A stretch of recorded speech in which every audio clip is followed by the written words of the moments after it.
There's the saying, first impressions.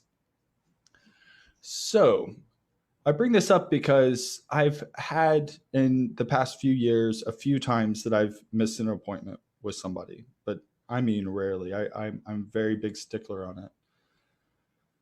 Though it happens all the time, or had in the past, where somebody would schedule with me and they wouldn't show up.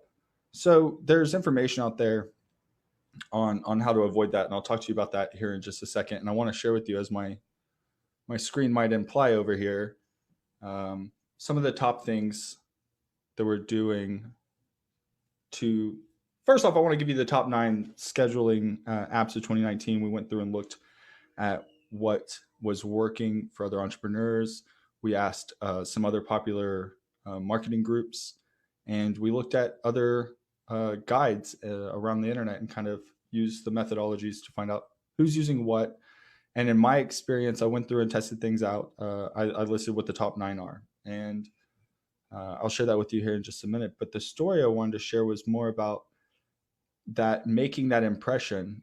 And when there's a friend of mine told me this story about the father asking his son to drive nails into the wood, into the fence, and then to go back and pull those nails. Is this video not going live? Okay, here it is. So I can see your comments now finally. So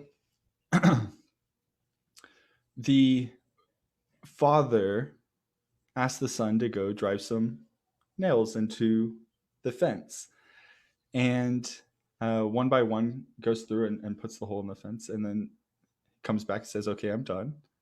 And when finished, I'm butchering the story, I don't remember the story in its entirety, so what I do remember is how it ends. And so the father says, okay, now go pull all the nails out of the wood. And so the son does, and tick, tick, tick, tick, goes back through and comes back to his dad and says, hey, I finished that. And why did you make me drive the nails if you're just going to have me pull them right back out? And the father said, oh, well, that's about the equivalence of an apology, right? Saying I'm sorry, or doing something or harming somebody. They'll never be quite the same again. And so that's something we want to take into consideration with how we treat other people, especially how we treat other people's time.